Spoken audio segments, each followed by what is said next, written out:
Bismillahirrahmanirrahim. Assalamualaikum warahmatullahi wabarakatuh. Apa kabar kalian semua? Semoga Allah selalu memberikan kesehatan dan rezeki yang berlimpah.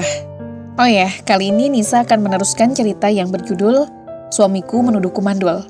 Buat para pendengar setia Arah Temu yang belum nonton video sebelumnya, silakan kunjungi link di deskripsi ya. Nah, biar makin seru, langsung saja kita ke ceritanya.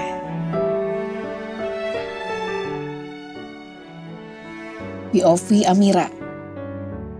Bertiga dengan mengendarai mobil Aldo, kami menuju sebuah kafe yang terletak di tengah kota. Kuminta Aldo untuk mencari tempat yang tak terlalu ramai, karena dari dulu aku memang kurang terlalu suka dengan keramaian maupun hingar-bingar.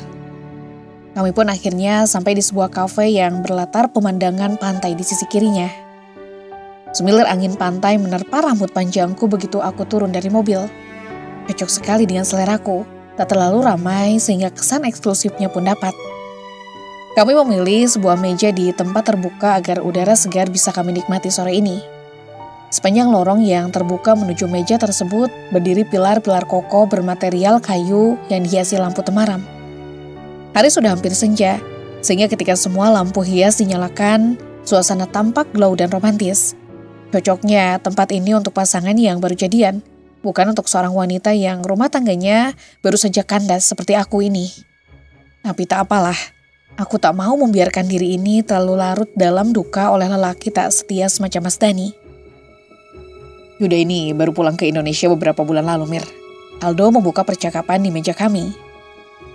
Tadinya kupikir dia nggak akan pernah pulang lagi ke Indonesia setelah sukses berbisnis di sana. Lanjut Aldo lagi. Bahkan aku juga sempat berpikir ia kecantol bule di sana, makanya tak pulang-pulang. Seloroh Aldo lalu terkekeh geli. Yuda hanya menanggapi dengan senyuman tipis. Lelaki yang duduk di depanku ini tampak kalem, tapi sorot matanya cukup tajam. Menunjukkan ia memiliki kekuatan besar di balik sikap santainya. Aku menyeruput jus tomat tanpa gula yang kupesan tadi, sedang Aldo dan Yuda masing-masing memesan secangkir latte dan espresso. Kalau boleh tahu, Mas Yuda berbisnis apa di sana? Aku mencoba berbincang dengan Yuda, karena sedari tadi lelaki itu hampir tak ada interaksi denganku. Terkecuali saat perkenalan di rumah tadi. Cuma bisnis kecil-kecilan, jawabnya merendah. Kecil apanya?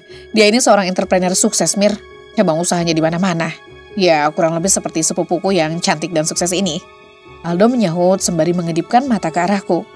Ngawur, ketusku lalu tersenyum malu. Mbak Mira sendiri berbisnis apa di Jakarta? Yuda balik bertanya padaku.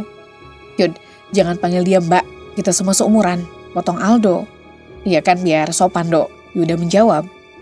Iya Yud, panggil saja aku Mira ya, ujarku. Barusan aku juga hanya menyebut namanya tanpa embel-embel Mas, untuk menghilangkan kecanggungan di antara kami.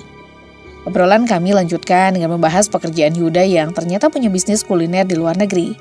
Dia merintis usaha mulai dari nol sejak masih kuliah, berbeda denganku yang tinggal meneruskan usaha almarhum kedua orang tua. Tinggal meneruskan bukan berarti aku hanya ongkang-ongkang kaki. Malah bebanku terasa lebih berat karena harus mempertahankan nama baik almarhum papa yang punya nama besar di kalangan para pengusaha sukses. Hebat sekali Mira, seorang diri memegang begitu banyak bisnis, wanita tangguh. Uji Yuda setelah Aldo bercerita tentang pekerjaan yang sedang kugeluti saat ini. Biasa saja, sedari kecil saya memang dipersiapkan oleh papa dan mama untuk ini. Karena hanya saya satu-satunya keturunan yang mereka punya. Aku merespon pujian Yuda. Mulutku sendiri yang bicara soal keturunan, tapi aku juga yang tiba-tiba baper dengan ucapanku barusan. Keturunan yang tak juga lahir dari rahimku. Perut ini selalu terlihat rata tanpa pernah terisi janin. Hey Mir, it's not time to sad baby. Aldo menyelutuk. Mungkin ia dapat melihat mendung di mataku saat ini. Aku mencoba tersenyum. Aldo sepupuku yang paling dekat denganku, hubungan batin di antara kami juga terjalin seperti saudara kandung. Yuda menatapku agak heran. Wajar saja, kami baru pertama kali bertemu dan tentunya Aldo juga menjaga privasiku dengan tidak menceritakan kisah hidupku pada temannya ini. Aku dalam proses perceraian sekarang dan kasusku dipegang oleh Aldo. Entah mengapa kalimat ini meluncur begitu saja dari bibirku. Aldo menggenggam tanganku di atas meja, mungkin mencoba menyalurkan kekuatan. Setiap orang punya takdirnya sendiri, Mir. Apapun yang terjadi dalam hidup kita, tak ada yang kebetulan. Tabahlah. Karena hidupmu tak akan berakhir hanya karena pengkhianatan lelaki pecundang seperti suamimu itu. Aldo berkata sambil menatap mataku dalam. Thanks papuku tersayang. Thanks for always being here with me. Jawabku. Aku juga pernah gagal menikah. Seketika aku menoleh pada Yuda yang baru saja berujar demikian. Ya, kisah lama. Tegas Yuda saat pandangan mata kami bertemu. Hancur sudah pasti saat cinta dan kesetiaan kita dikhianati oleh orang terkasih. But well, I have been tried to positive thinking. Seperti Aldo bilang tadi, tiap manusia punya takdirnya sendiri. Mungkin takdirku bukan dengannya. Lanjut Yuda diplomatis. Aku mulai kagum dengan pola pikir lelaki ini. Atau mungkin karena ia lelaki. Karena lelaki kebanyakan cenderung tak terlalu menuruti perasaan. Sudah tentu beda dengan kebanyakan perempuan. Meski berusaha tegar menyikapi pengkhianatan suamiku serta berbagai hinaan keluarganya, tak urung aku merasa sedih juga. Aku hidup sebatang kara, temannya Risa punya, karena sebagian besar waktu kuhabiskan dengan bekerja dan bekerja. Tak punya tempat bercerita sekaligus berkeluh kesah. Semua rasa kupendam dalam dada. Berusaha kukubur dalam kehancuran ini dalam tumpukan pekerjaan di kantor yang tak ada habisnya. Mari kita sudahi perbincangan yang gak mengenakan ini. Kalian berdua bikin aku yang jomblo ini jadi takut merit.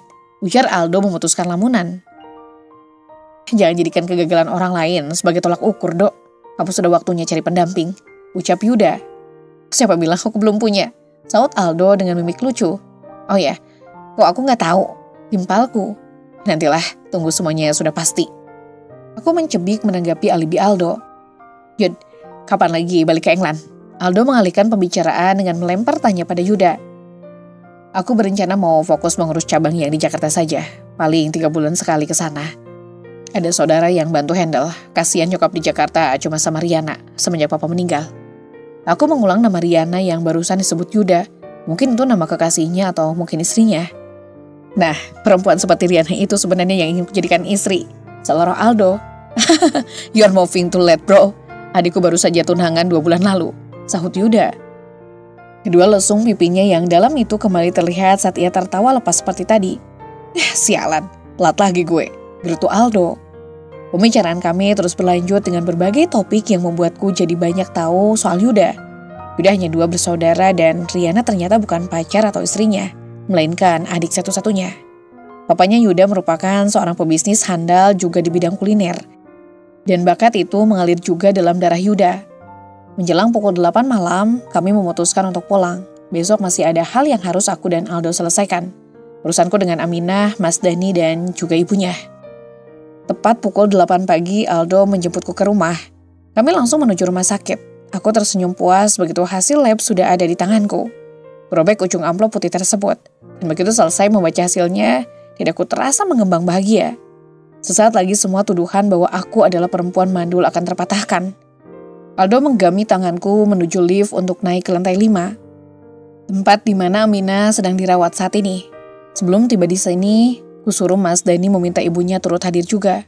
Ya, wanita yang sebentar lagi akan menjadi mantan mertuaku itu harus turut hadir dalam momen istimewa ini. Aku berusaha menahan debaran dada yang sedari tadi berdegup kencang. Perpaduan antara tegang, excited juga marah.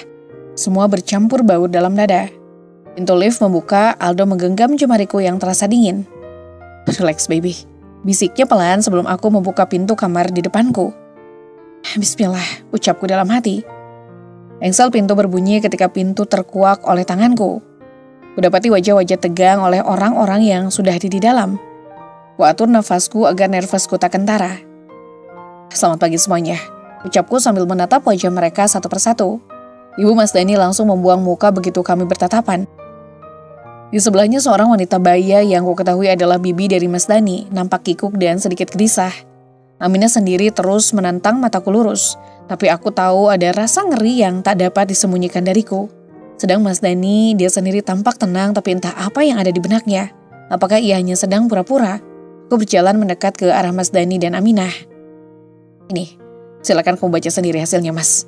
Aku berkata seraya mengulurkan 2 buah amplop yang berisikan hasil tes DNA serta hasil tes kesuburan lelaki itu. Dengan gerakan perlahan, Mas Dani membuka ujung amplop yang tadi sudah kurobek. Tak kurang dari semenit lelaki itu menatapku dengan mata terbelalak tak percaya. Kusunggingkan senyuman tipis kepada lelaki itu yang segera berpaling pada Aminah yang kini menunduk di atas ranjang rumah sakit. Aminah, tolong jelaskan ini. Mas Dani melempar kertas hasil tes DNA tersebut ke dada Aminah. Tapi perempuan itu tetap bergeming. Ada apa, Dan? Ibu Mas Dani bergegas maju menghampiri. Jangan lupa yang satu lagi, kau baca juga, Mas. Perintahku pada lelaki yang tubuhnya terlihat bergetar itu. Iya, Dek. Dia berkata lalu segera membuka isi amplop satu lagi yang berisi hasil tes kesuburannya. Dan lemaslah dia, lalu jatuh berlutut sambil menunduk dalam menghadap lantai. Dani, ada apa ini? Jelaskan. Ibu Mas Dani terlihat panik. Perempuan yang berdiri di sampingnya tadi kini ikut menyusul. Aminah hanya terisak-isak pelan sambil menggenggam kertas yang tadi dilemparkan Mas Dani padanya. Ya Allah, Amira, maafkan Mas. Seru Mas Dani, ekspresi wajahnya sulit kulukiskan. Anak Aminah bukan anakku, Bu. Aku yang mandul, bukan Amira. Mas Dani tergugu masih dalam posisi berlutut. Apa? Anak Aminah bukan anakmu? Tolong jelaskan pada ibu sekarang juga, Dani. Teriak ibunya tak sabar. Kunikmati tontonan seru di depan mata saat ini. Kunikmati tiap adegan yang tersuguh sambil tersenyum puas. Aldo hanya ikut memperhatikan tanpa bicara. Biar ku bantu jelaskan kalau kamu tak sanggup, Mas. Ujarku sambil maju beberapa langkah ke depan. Ibu mertuaku yang terhormat, di dalam kertas itu tertulis bahwa Mas Dani bukanlah ayah biologis dari anak yang dilahirkan Aminah. Berdasar hasil tes DNA itu, bukan Mas Dani ayahnya. Entah anak siapa, tentu hanya Aminah yang mengetahui. Iya kan, Aminah? Aminah tetap membisu, ia bersikap seolah tak mendengarku. Lalu berdasar tes kesuburan yang dijalani Mas Dani kemarin, Mas Dani dinyatakan mandul. Sengaja ku tekankan kata mandul itu kepada ibu Mas Dani yang tampak pucat karena syok. Ya Allah, Bu, kita telah ditipu, Bu. Aku yang selama ini mandul, bukan Amira. Mas Dani seperti anak kecil menangis berlutut sambil menggenggam selembar kertas yang menyatakan dia mandul. Dasar kau perempuan murahan, pelacur kau. Kau hamil dengan lelaki lain tapi kau jebak anakku. Bu Mas Dani nampak murka. Tangannya menghajar wajah dan kepala Aminah tanpa ampun. Aminah berusaha menghindar, namun infus yang masih menancap di tangannya membuat geraknya jadi terbatas. Mas Dani cepat berdiri saat dilihatnya ibunya kalap menghajar Aminah yang menjerit-jerit tertahan. Bu, jangan pukul dia, Bu. Tolong jangan pukul Aminah. Lerainya. Jangan kau bela perempuan busuk ini, Dani. Karena dia aku kehilangan menantu sebaik Amira. Apa aku tak salah dengar barusan? Menantu sebaik aku, kata ibu Mas Dani. Tolong, Bu, hentikan memukul Aminah. Mas Dani masih berusaha menarik tubuh ibunya agar menjauh dari Aminah yang rambutnya jadi awut-awutan terkena pukulan serta jambakan dari ibu mertuanya yang beringas. Amira, aku mohon maafkan kami. Kami telah banyak salah padamu. Ternyata akulah yang mandul. Aku mohon maafkan aku. Iya, Amira, maafkan ibu juga selama ini telah menuduhmu mandul, Nak. Maafkan kehilapan kami. Ibu harap setelah ini kalian bisa kembali rujuk dan hidup rukun seperti dulu. Perempuan itu sungguh tak tahu malu. Berani sekali dia berharap aku mau rujuk lagi dengan anaknya. Apakah dia dengan segala hinaan dan caci makinya dulu? Dia lantas mendekatiku dengan kedua tangannya menangkup di depan dada, memohon-mohon. Lucu sekali dagelan di hadapanku ini. Aku mundur ketika ia hampir saja menyentuhku. Tolong jangan sentuh aku, ucapku dingin. Wajah wanita itu tampak memerah menahan malu. Amira, ibu mohon, Nak, ampunilah kami, maafkan kehilapan kami. Ayo, sama-sama kita perbaiki semuanya. Setelah ini, ibu pastikan Dani akan segera menceraikan perempuan penipu itu. Ibu Mas Dani menunjuk Aminah dengan geram. Apa yang harus kuperbaiki? Aku tidak merasa harus memperbaiki apa yang sudah kalian rusak. Justru aku senang, karena para benalu dalam hidupku pergi dengan sendirinya. Ujarku ringan. Ya Allah, Amira, perceraian itu dilarang dalam agama, Nak. Berhentilah bersikap munafik, Bu. Aku muak dengan kalian semua, terutama ibu. Apa ibu lupa dengan semua hinaan ibu kemarin? Ternyata malah anakmu sendiri yang mandul. Aku bicara dengan suara lantang yang membuatnya seketika berhenti dari berusaha meraihku. Maafkan kami, Amira. Suaranya terbata. Aku menggibas tangan ke udara menyuruhnya berhenti bicara. Sekarang kalian telan sendiri semua hinaan kalian padaku. Kaulah yang mandul, Mas Dani. Kau berharap keturunan dengan menikahi perempuan itu yang justru membodohi kalian semua habis-habisan. Nikmatilah apa yang seharusnya kalian nikmati. Tak ada maaf dan kesempatan kedua dariku. Ibu Mas Dani beku, matanya menatapku dengan sorot putus asa. Berbeda sekali dengan kemarin saat ia mencibirku sebagai wanita mandul. Dani, jangan diam saja kau. Bujuk Amira, dia masih istrimu, kalian tidak boleh bercerai. Serunya tak tahu malu. Lantas ibu pikir, aku mau seumur hidup bersama laki-laki mandul. Aku sehat, aku bisa mencari suami yang lebih baik dan tentunya bisa memberiku keturunan. Pungkasku sambil tertawa keras. Perceraian sudah diurus oleh pengacaraku. Ingatlah pada perjanjian yang telah kau tanda tangani kemarin. Jika kau berani berniat menyulitkan proses sidangnya, Mas. Aku berkata pada Mas Dani yang masih terpaku. Segera ku gamit lengan Aldo untuk segera pergi dari ruangan yang berisi kumpulan manusia munafik tersebut. Aku berjalan keluar gedung rumah sakit dengan perasaan seringan kapas. Tunai sudah sumpahku untuk membalas dendamku pada mereka semua. Do you feel better? Aldo bertanya seraya tersenyum padaku. Sir Do, never this better. Jawabku kalem. Kami kemudian masuk ke dalam mobil yang dikemudikan oleh Aldo. Aldo mengantarku hingga sampai di depan pintu lobi utama kantor. Take care Do, safe drive. Pesanku pada Aldo sebelum sepupuku itu meluncur bersama mobil sportnya menerobos jalanan ibu kota yang padat. Aku kembali pada rutinitasku di kantor seperti biasa. Bekerja seperti biasa dengan mood yang jauh lebih baik tentunya. Aktivitas harianku juga berjalan normal, hanya saja aku sekarang mulai mengurangi jam kerjaku di kantor. Aku mulai lebih banyak menyenangkan diri dengan sering hangout bersama Aldo dan Yuda. Bicara mengenai Yuda, lelaki itu seringkali membuat hati ini berdesir aneh. Setiap kali mata kami saling bertumbukan secara tak sengaja. Yuda sendiri sudah mulai membuka cabang restoran di Jakarta. Dan aku serta Aldo turut hadir dalam acara launching restoran miliknya yang menyajikan masakan western sebagai menu andalan. Dalam kesempatan itu, aku juga diperkenalkan kepada ibunya Yuda. Wanita baya itu masih tampak cantik dan anggun meski usianya tak lagi muda. Aku juga diperkenalkan pada Riana, adik Yuda yang berpenampilan modis dan cantik, persis figur seorang model profesional. Pantas saja sepupuku yang betah melajang itu menggilainya. Ini calon mantu mama, Yud?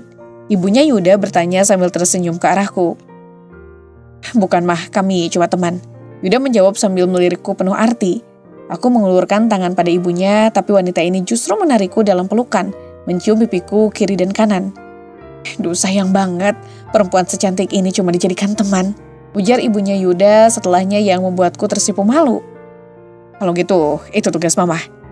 Tugas apa? Tugas mama buat mendoakan hubungan kami bisa menjadi lebih dari sekedar teman. Kembali Yuda melirikku, serta merta kedua mataku melotot kaget mendengar ucapannya barusan. Kok udah sih, jadian aja, tinggal tunggu ketok palu aja kok. Entah sejak kapan Aldo mendengar pembicaraan ini, tahu-tahu ia sudah ada di belakangku. Jadi, lo dukung gue nih? Pasti, tapi kudu lo jaga baik-baik sepupu gue yang satu ini. Awas saja kalau berani nyakitin Amira, sahut Aldo. Kedua sahabat itu terkekeh geli, sedang aku makin merasa malu, tapi dalam hati aku mau. Tepat 1 bulan setelah gugatan cerai yang kuajukan, putusan sidang pun akhirnya keluar. Gugatanku dikabulkan oleh hakim, kini aku resmi menyandang status janda.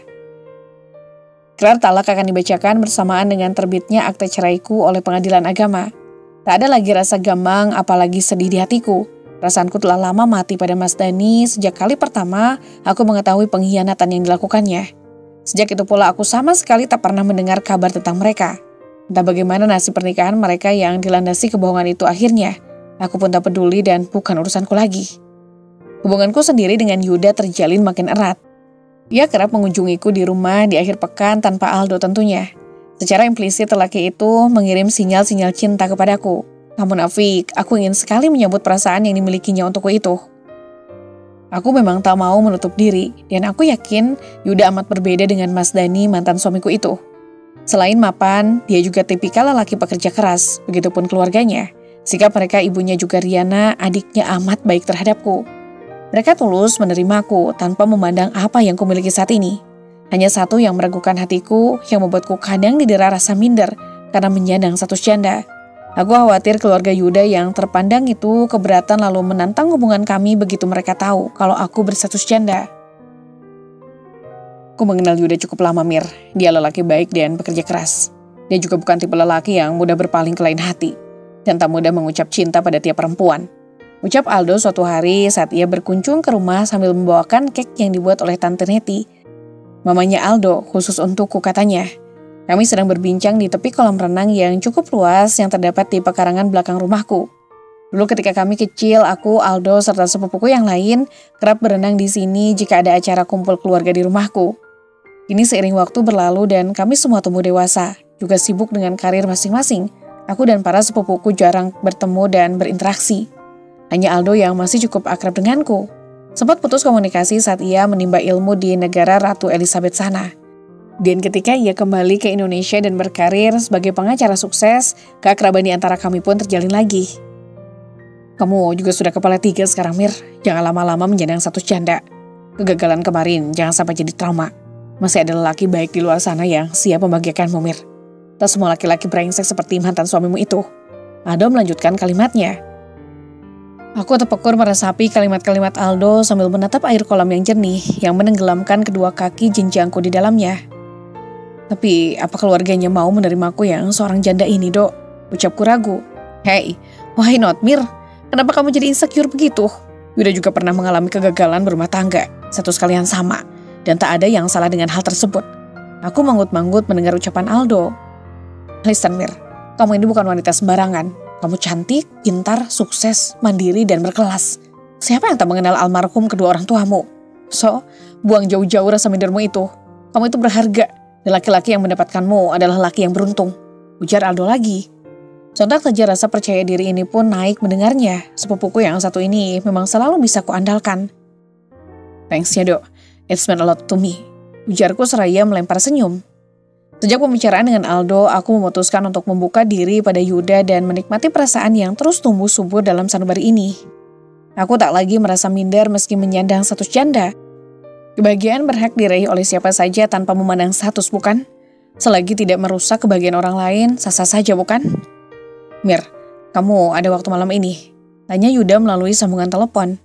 Ya, komunikasi di antara kami memang makin intens kini. Yuda kerap menelepon di sela-sela kesibukan kami. Aku sendiri tak merasa terganggu, malah setiap habis berbincang dengannya, aku merasakan ada energi baru yang meresap dalam diriku. Membuatku selalu bersemangat di tengah gempuran pekerjaan serta persaingan bisnis yang kujalani. Aku gak ada rencana kemana-mana kok sepulang kerja nanti. Ada apa, Yud? Jawabku. Aku mau ajak kamu dinner malam ini. Jawab Yuda.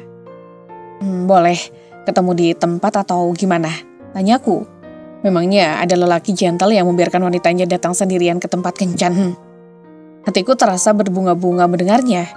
Aku jemput jam 7 malam ya. Iya, jawabku pelan karena tengah tersipu sekaligus berbunga-bunga. Aku bingung memilih dress yang akan kukenakan untuk acara dinner malam ini dengan Yuda. Kubongkar semua koleksi dress yang kupunya. Hingga akhirnya tanganku meraih sebuah dress selutut berwarna hitam yang tampak elegan. Kupatut dress tersebut di depan cermin, warna hitam amat kontras dengan kulitku yang putih, membuat warna tubuhku tampak menonjol dalam balutan warna hitam tersebut. Kenakan riasan tipis untuk membuat tampilanku lebih menarik. Bagaimanapun, ini acara dating kan? Tentu aku tak ingin mengecewakan Yuda dengan tampil cuek seperti habis bangun tidur. Aduh, cantiknya Nona Mira, puji Mbak Ani saat kami bertemu di ujung tangga. Terima kasih Mbak Ani, jawabku. Duh, udah kayak bidadari turun dari kayangan aja nih. Goda Bituti yang muncul dari arah dapur. Bibi bisa aja, sahutku. Tak lama sosok Yuda muncul di depan pintu yang sengaja dibiarkan terbuka. Assalamualaikum. Waalaikumsalam. Yuda berjalan masuk. Kudapati sorot kagum di matanya ketika ia menatapku barusan. Bisa kita langsung pergi? Tanyanya. Of course, jawabku. Kamu cantik sekali malam ini. Yuda melempar pujian saat kami dalam perjalanan menuju restoran yang telah dipilihnya untuk acara dinner kami malam ini. Makasih, sahutku singkat. Entah kenapa suasana amat canggung malam ini. Seperti biasanya, sejak tadi hatiku terus saja berdebar tak karuan. Kami pun akhirnya sampai di sebuah resto yang bernuansa romantis. Sebuah meja ternyata telah dipersiapkan untuk kami. Letaknya agak menjorok ke dalam tanpa ada meja-meja lain di sekelilingnya. Candlelight dinner. Inilah yang dipersiapkan Yuda untuk malam ini rupanya. Yuda menarik sebuah kursi untuk kududuki, lalu ia sendiri duduk di kursi yang berhadapan dengan posisi dudukku saat ini. Seorang pelayan mencatat pesanan kami, lalu berlalu pergi sambil meninggalkan satu buku menu untuk kami. Kami saling bertatapan selama sekian detik. Yuda tampak gelisah bercampur tegang. Kamu kenapa Yuda tegang begitu? Aku jadi ikut tegang nih. Aku berbicara tak tahan disiksa oleh kebisuan yang tercipta. Yuda tersenyum malu, wajahnya semakin tampan tertimpa cahaya lilin yang terletak di tengah meja. Mir, masa idahmu sudah selesai bukan? Mendapat pertanyaan seperti itu, hatiku justru kian berdebar kencang, membuat kaki dan tanganku terasa dingin. Iya, sudah selesai. Sudah 6 bulan perceraianku dengan mantan suamiku dulu. Jawabku agak nervous. Yuda menarik napas sesaat sebelum kembali berbicara. Aku ingin melamarmu, Mira. Apa kamu mau menjadi istriku? Aku terperangah dan mematung untuk sesaat. Aku dilamar secepat ini. Mir, panggil Yuda lembut. Gak apa kalau kamu belum siap, aku tak akan memaksa. Hanya saja, aku tak ingin menjalani hubungan seperti ini berlama-lama. Aku ingin segera menghalalkan wanita yang kucintai. Tapi, apa kamu yakin? Pertanyaan ini tentu terdengar bodoh, tapi aku tak tahu lagi apa yang mesti kukatakan. Tentu saja aku yakin, Mir. Kita juga bukan ABG lagi. We are mature enough, Mir. Jadi giliran aku yang menarik nafas, berusaha meredakan degup jantung yang melonjak-lonjak dalam rongga. Tentu saja aku bahagia, hanya saja aku takut ini hanya mimpi karena semua terjadi begitu cepat. Jadi bagaimana? Tanya Yuda lagi. Kupejamkan mata sesaat untuk memantapkan hati menjawab pinangan yang terasa mendadak ini. Dalam hatiku ucap bismillah sebelum bibir ini berkata iya. Senyum Yuda merekah mendengar kesediaanku menerima pinangannya. Minggu depan, aku akan membawa mama serta paman-pamanku untuk melamarmu secara resmi, Mir. Ujarnya seraya menggenggam tanganku erat. Om Arif dan Tante Neti, orang tua Aldo yang menjadi pengganti papa dan mamaku pada saat menyambut keluarga Yuda yang datang melamar. Aldo juga turut hadir. Berkali-kali melempar senyum jahil pada Yuda yang ikut bersama rombongan keluarganya. Tanggal pun sudah ditetapkan, keluarga Yuda ingin acara pernikahan dilaksanakan secepatnya. Maka diputuskan kami akan menikah bulan depan. Semua keluarga besar menyambut gembira kabar pernikahanku untuk kedua kalinya ini. Persiapan pun segera dilakukan secara kilat tapi tetap penuh perencanaan. Semua paman dan tante dari pihak almarhum mama dan papa turut andil, juga para sepupu. Aku merasa amat beruntung mereka masih memperhatikanku meski kedua orang tuaku telah tiada. Hari bahagia itu akhirnya tiba, akad nikah sekaligus resepsi digelar di sebuah gedung megah di tengah ibu kota. Beberapa sepupu perempuan memuji penampilanku yang cantik dalam balutan kebaya putih yang membentuk tubuhku yang tinggi langsing. Aku dituntun oleh kedua tanteku masing-masing dari pihak papa dan mama menuju meja akad. Di sana Yuda sudah duduk di hadapan Om Arif yang akan menjadi wali nikahku. Yuda sendiri tampak gagah dalam balutan beskap berwarna senada dengan kebaya yang kukenakan. Yuda melempar senyum gugup saat kedua mata kami bertemu pandang. Aku duduk dengan tegang di sebelah Yuda yang juga tak kalah tegang. Proses ijab kabul berjalan lancar tanpa perlu mengulang. Ya, meskipun tegang, Yuda bisa mengucapkannya dalam sekali tarikan nafas. Semua tamu undangan mengucap hamdalah secara serentak saat para saksi mengucapkan kata sah. Aku mencium punggung tangan Yuda yang kini resmi berstatus sebagai suamiku. Perasaan haru terasa kental karena kedua orang tuaku telah tiada, sehingga tak dapat menyaksikan momen sakral dan membahagiakan ini. Tapi aku tetap larut dalam kebahagiaan dengan menyandang status baru sebagai Nyonya Yuda. Kini acara resepsi dilanjutkan hari itu juga hingga pukul 8 malam. Acara diakhiri dengan foto-foto bersama seluruh keluarga besar kedua belah mempelai. Setelahnya aku dan Yuda pun diantar oleh Aldo menuju rumahku. Ya, aku memutuskan untuk tetap tinggal di rumah peninggalan orang tuaku, dan Yuda pun tak keberatan. Cetak anak yang banyak, yang cakep kayak omnya ini, Aldo berkata saat menurunkan aku dan Yuda di depan pintu rumah. Tuti dan Mbak Ani serta beberapa pekerja rumah yang lain telah tiba lebih dulu dari tempat resepsi. Dengan sigap mereka menyambutku serta Yuda. Kami langsung saja menuju kamarku di lantai atas. Saat Yuda menutup pintu kamar, rasa gugup kembali menyerangku. Kok ditutup pintunya? Entah pertanyaan macam apa itu yang keluar dari mulutku. Loh, emangnya mau dibuka terus pintunya? Dalam hati aku tertawa geli melihat ekspresi Yuda yang tampak kebingungan. Ingat sayang, kita sudah mendapat mandat dari Aldo untuk mencetak keturunan bibit unggul. Yuda berbisik di telingaku, seketika bulu-bulu halus di tubuhku berdiri dibuatnya. Yuda merengkuh kepalaku ke dalam dadanya yang bidang. Dua tangannya memeluk punggungku erat. Aku menikmati setiap sentuhan suamiku ini dalam rasa yang tak bisa kulukiskan. Dengan perlahan, kedua tangan Yuda menjauhkan kepalaku dari dadanya, hingga mata kami saling bertatapan. Cantik sekali istriku, pujinya. Padahal hanya dipuji cantik, tapi ucapan suamiku sanggup membuat hati ini bergetar. Aku beruntung memiliki wanita seperti kamu, sayang. Terima kasih telah menerimaku dalam kehidupanmu.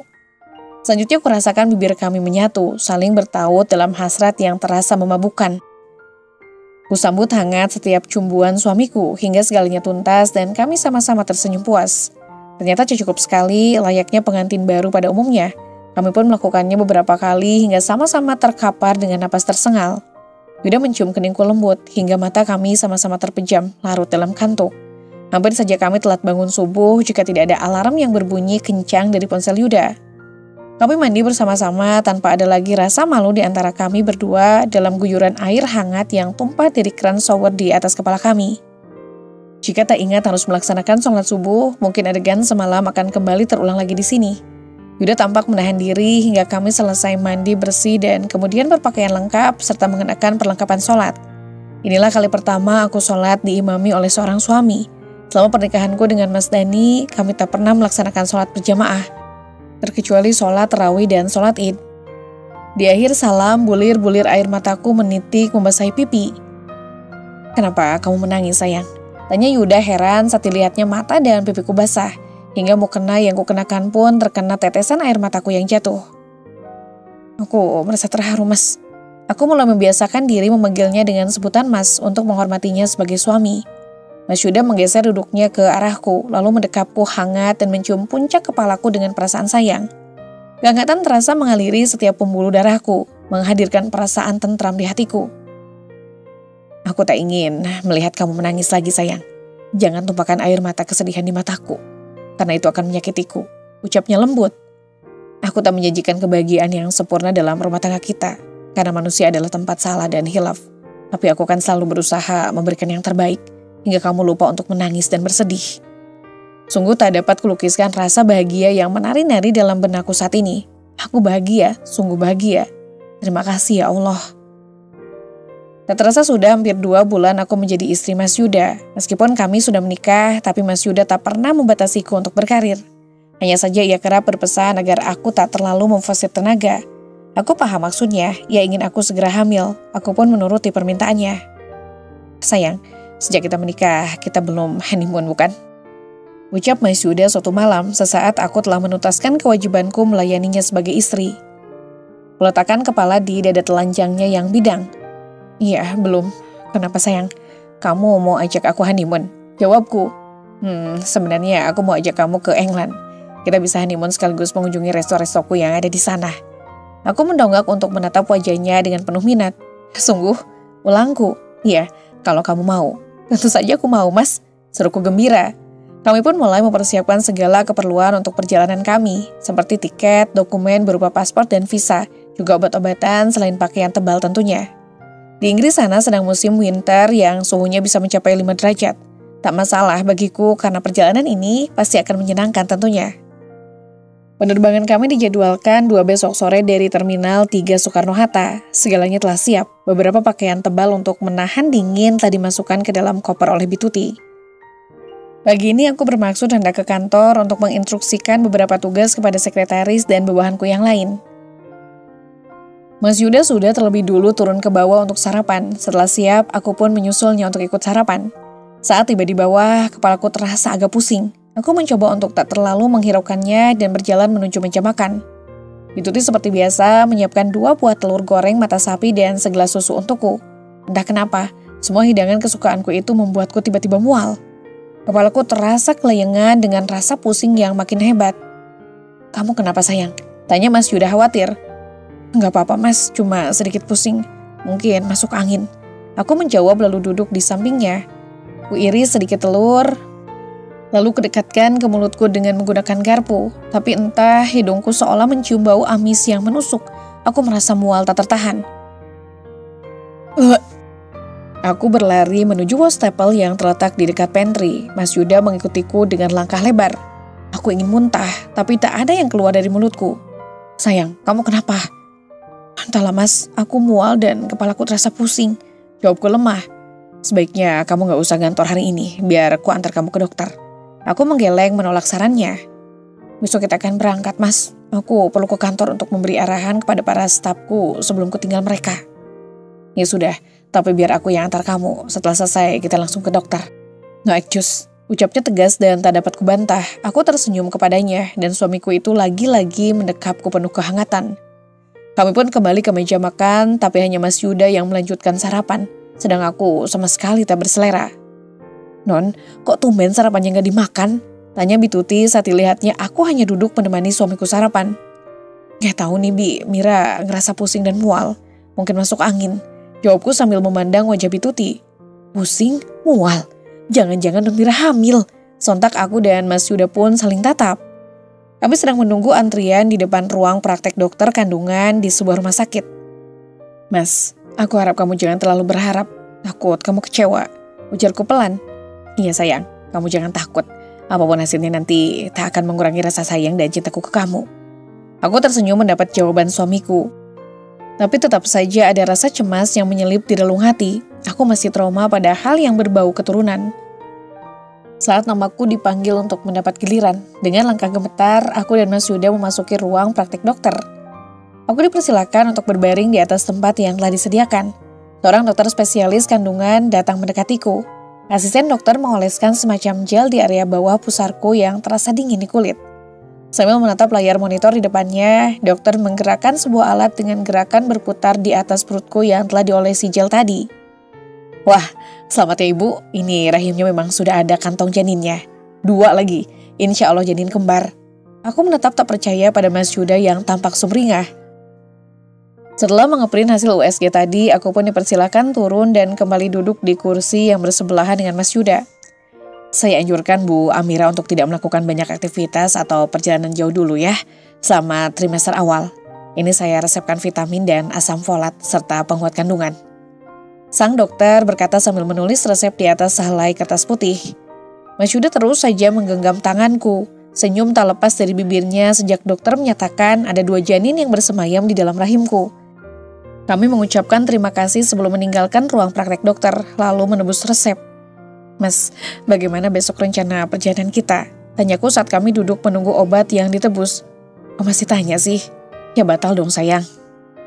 Tapi kalau Mas mau berangkat aku gak apa-apa kok, stay di rumah aja. Sayang kan kalau tiketnya hangus.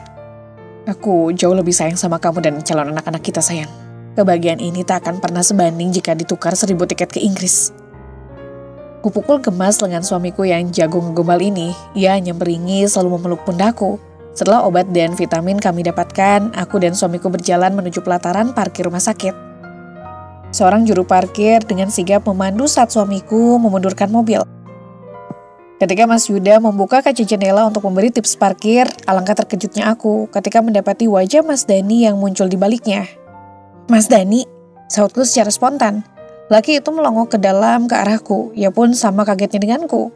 Tapi rasa kaget di wajahnya perlahan memudar, berganti rasa malu yang berusaha ia sembunyikan. Ketika Mas Yuda mengulurkan selembar uang 5.000-an, ia menerimanya sambil menyembunyikan wajah. Aku cukup mengerti perasaannya dan kuminta pada suamiku agar cepat-cepat jalan. Kamu kenal tukang parkir tadi sayang? Tanya Mas Yuda. Dia mantan suamiku Mas. Aku tahu dia pasti cukup terkejut, tapi dia menyimpannya untuk menjaga perasaanku. Agak miris juga aku sebenarnya melihat kondisi Mas Dani tadi. Entah bagaimana keadaan ibunya serta Aminah dan bayinya. Aku tak lagi menyimpan dendam pada mereka semua. Segalanya telah kukubur dalam. Aku bahagia dengan hidup yang baru saja kujalani. Terlebih lagi, 2 malaikat kecil akan segera hadir di tengah keluarga kami. 7 bulan setelahnya, kedua anak kami yang berjenis perempuan dan laki-laki lahir ke dunia. Meskipun harus melalui operasi sesar, hal itu sama sekali tak mengurangi kebahagiaan kami. Berkali-kali Mas Yuda mengecup keningku sambil mengucapkan terima kasih. Membuatku merasa jadi istri paling beruntung di dunia ini karena mendapatkan begitu banyak cinta. Aldo dan mamanya Tante Neti datang memasuki rumah sakit. Tanteku itu begitu gemas saat perawat membawa si kembar ke dalam ruang rawat VIP yang kutempati. Masya Allah, lucu sekali anak-anak kalian, Amira, serunya. Cakep ya mah, kayak Aldo, celtuk Aldo. Kamu kapan nih? Kamu kasih mama cucu yang cakep-cakep kayak 2 kembar ini. Selorot Tante Neti yang membuat Aldo garuk-garuk kepala. Makanya nikah do, sampai kapan mau jadi jomblo emangnya? Canda Mas Yuda. Sampai adik lu mau terima lamaran gue, sahut Aldo asal. Kami semua tertawa mendengar kelakarnya. Kupandangi kedua anak kembarku yang wajahnya merah menggemaskan. Setelah puluhan tahun menunggu, bahkan sempat dituduh mandul, akhirnya anugerah ini datang juga. Bahkan Allah langsung memberi 2 sekaligus dengan 2 jenis kelamin yang berbeda. Sungguh sebuah anugerah luar biasa setelah penantian panjang dalam hidupku. Mas Yuda menggenggam tanganku erat. Kedua matanya memancarkan sayang yang begitu besar untukku. Begitupun rasa ini yang begitu besar untuk lelaki ini serta kedua buah hati kami. Aku menikmati peran baru sebagai seorang ibu sekarang. Untuk sementara, aktivitas di kantor aku hentikan dan urusan perusahaan dibantu oleh Mas Yuda dan dibantu oleh orang-orang kepercayaan di kantor agar suamiku tak terlalu kesulitan mengurus 2 usaha berbeda sekaligus. yakni perusahaan milikku, juga restoran miliknya yang semakin maju. Hari ini adalah jadwal imunisasi si kembar. Mas Yuda mengantar kami ke rumah sakit tempat di mana aku melahirkan kemarin. Alhamdulillah saat ditimbang dan diperiksa oleh ahli gizi, kedua kembar kami dinyatakan tumbuh sehat dan normal. Zara Haslia Lidwina dan Fahri Abdillah. Begitu kami menamai kedua anak kembar kami yang berbeda jenis kelamin tersebut. Setelah semuanya telah selesai, kami pun berjalan keluar. Dua kembar kami tempatkan dalam sebuah stroller didesain khusus untuk bayi kembar. Ketika sampai di parkiran, mataku mencari-cari sosok Mas Dani yang dulu pernah aku temui menjadi juru parkir di sini. Tak kulihat sosoknya, mungkin dia sudah tak menjadi juru parkir lagi. Semoga saja dia menemukan pekerjaan yang lebih baik sekarang. Kamu cari-cari siapa sayang? Tegur Mas Yuda yang membuatku merasa tak enak. Maaf Mas, jangan cemburu dulu. Aku memang mencari-cari sosok mantan suamiku dulu yang pernah kita jumpai saat pulang dari periksa kehamilan. Jawabku jujur. Mas Yuda malah tersenyum lebar. Aku gak cemburu sayang, hanya saja jika kamu mencari dia, tuh orangnya, sedang duduk di depan warteg itu. Mas Yuda berkata sambil telunjuknya terarah pada suatu titik. Benar saja, meski lama tak jumpa, aku bisa mengenali lelaki yang sedang duduk dan mengipasi wajahnya dengan sebuah kupluk itu memang benar Mas Dani. Fisiknya kini jauh berubah lebih kurus, kulitnya menghitam tak terawat. Pakaiannya juga tampak lusuh dan rambutnya sedikit gondrong. Mas, apakah Mas keberatan jika aku menemuinya sebentar? Tanyaku ragu. Tentu saja, apa mau aku temani? Jawaban Mas Yuda membuat hati ini terasa lega. Betapa suamiku ini amat berjiwa besar dan aku bangga memilikinya. Terima kasih Mas, seruku senang. Kami lalu berjalan menuju arah Mas Dani yang sepertinya tidak menyadari keberadaan kami karena ia sedang duduk menghadap arah yang berlawanan. Mas Yuda mendorong stroller yang memuat si kembar di dalamnya. Mas Dani. Tegurku saat jarak kami tinggal kira-kira semeter. Lelaki itu menoleh dan ia tak dapat menyembunyikan rasa terkejutnya saat melihat kedatangan kami. Ia berdiri dengan cepat dan terlihat kikuk. Apa kabar Mas? Aku berkata seraya mengulurkan tangan kepadanya. Baik Mir, jawabnya tergegap. Matanya beralih menatap si kembar yang sedang tertidur di dalam stroller. Mereka anak-anakmu Mir? Tanyanya dengan pandangan tetap terkunci pada si kembar. Iya Mas, mereka anak kami, Zahra dan Fahri. Jawabku sambil tersenyum bangga. Mas Dani kembali menatapku, terlihat sekali ia merasa tak nyaman. Mas, mari kita lupakan yang dulu. Aku sudah memaafkanmu, juga yang lainnya. Aku tak ingin lagi menyimpan dendam, dan hanya ingin fokus menikmati kebahagiaan bersama keluarga kecilku. Aku berkata kemudian, Mas Dani manggut-manggut. Bagaimana kabar ibumu Mas? Tanyaku lagi. Ibu sudah sejak 6 bulan terakhir ini sakit Mir. Ibu terkena stroke. Jawabnya dengan wajah yang berubah mendung. Sudah dibawa berobat Mas. Pertanyaanku dijawab dengan gelengan kepala oleh Mas Dani. Ibu ku bawa ke rumah sakit hanya pada saat pertama kali terserang stroke Mir. Selanjutnya ibu kami rawat di rumah saja karena kendala biaya. Aminah juga kerap marah-marah di rumah. Mungkin dia lelah mengurus ibu yang sakit dan habis sekaligus. Jawab Mas Dani. Jadi kau masih bersama Aminah Mas? Aku tak dapat menahan mulut untuk tak bertanya.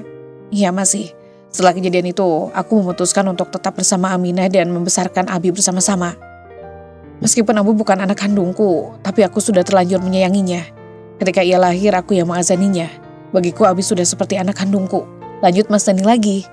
Boleh kamu minta alamatmu Mas? Siapa tahu nanti ada waktu dan kami bisa berkunjung. Itu pun jika kamu tak keberatan. Mas Yuda berkata pada Mas Dani. Aku tersenyum lebar menatap suamiku itu. Semakin sayang aku padanya karena sikapnya yang bijak dan berjiwa besar. Mas Dani kemudian memberikan alamat tinggalnya sekarang, sekaligus nomor ponselnya yang baru. Setelah berbincang-bincang sesaat, kami pun pamit pulang. Kasihan juga sih kembar jika berlama-lama di pinggir jalan seperti ini. Mas, terima kasih ya sayang. Ucapku saat kami sudah dalam perjalanan menuju rumah. Mas Yuda yang sedang menyetir tersenyum dan melirikku sekilas. Terima kasih untuk apa sayang? Sahutnya. Terima kasih untuk semuanya. Jawabku. Soal mantan suamimu tadi. Tanyanya lagi. Termasuk itu. Jawabku singkat. Mas Yuda membelai rambutku dengan sebelah tangannya. Aku bangga kamu bisa berbesar hati memaafkan dia dan keluarganya. Kamu semakin dewasa sekarang. Aku tersenyum mendengar ucapannya. Aku harus semakin dewasa Mas. Aku ingin menjadi ibu yang baik buat mereka. Dan aku mulai dengan berdamai dengan luka-luka sendiri. Aku harus bahagia untuk membuat keluargaku bahagia. Ucapku. Iya benar. Aku juga akan selalu berusaha menjadi suami yang baik buat kamu. Juga ayah yang baik buat si kembar. Mari kita terus berproses menjadi lebih baik ya sayang. Mas Yuda meraih tanganku, meremasnya pelan sesaat lalu fokus lagi pada jalanan di depan. Cuaca nggak mendung ketika aku dan Mas Yuda keluar rumah. Hari ini kami memang berencana mengunjungi rumah Mas Dani dan keluarganya setelah sebelumnya kami membuat janji melalui telepon. Si kembar sengaja tak kami bawa dan kami titipkan pada Bituti dan Mbak Ani. Kami pun berkendara menuju alamat sesuai yang diberikan oleh Mas Dani tempo hari. Mas Yuda menghentikan mobil di depan sebuah gang kecil yang di dalamnya terdapat sebuah pemukiman rumah yang tersusun berdempet-dempet. Paksa kami harus berjalan kaki ke dalam karena jalanan gang yang sempit dan kecil tak memungkinkan mobil kami untuk masuk ke dalamnya. Aku dan Mas Yuda berdiri di depan sebuah rumah petak dengan cat warna hijau yang tampak kusam dan mengelupas di sana-sini pada dindingnya. Sesaat tadi aku sempat ragu karena kondisi rumah di depanku ini tampak sungguh memprihatinkan. Amira, Mas Yuda, kalian sudah sampai rupanya. Mas Dani muncul dari dalam, memaksaku percaya bahwa kini mantan suamiku ini tinggal di hunian ini. Mari masuklah. Maaf, seperti inilah kondisi rumah kami, tolong dimaklumi. Ucap Mas Dani dengan rasa malu yang ia berusaha sembunyikan. Aku dan Mas Yuda melangkah masuk dalam ruangan sempit yang difungsikan sebagai ruang tamu. Ibu dan Aminah kemana, Mas? Tanyaku sesaat setelah duduk di atas lantai rumah yang dialasi dengan sebuah tikar sederhana. Ibu ada di dalam, Mir. Aminah sedang bekerja mencuci pakaian di rumah-rumah tetangga. Jelas Mas Dani. Mas Dani masuk ke dalam lalu keluar lagi dengan 2 buah gelas berisi air putih untuk disuguhkan pada kami. Gak usah repot-repot, Mas, ujar Mas Yuda. Cuma air putih, Mas, jawab Mas Dani sungkan. Anak kalian mana, Mas? Tanyaku. Abi sedang tidur di dalam sama ibu, jawabnya. Bolehkah aku bertemu ibu? Tanyaku lagi. Tentu saja boleh, tapi kondisi ibu hanya bisa berbaring saja, Mir. Tak apa, Mas, aku ingin menjenguk beliau. Mas Dani pun mempersilahkanku mengikutinya ke dalam, ke kamar di mana ibunya berada. Kulihat ibu Mas Dani sedang terbaring di dalam sebuah kamar berukuran kira-kira 3x3 meter. Di atas dipan yang tampak lapuk beralas kasur busa tipis. Ia tampak membelalak tapi ia tak bisa bicara dengan jelas begitu melihat sosokku. Aku melangkah masuk dan mendekatinya. Apa kabar, Bu? Tanyaku lembut. Air mata mengalir dari kedua sudut matanya.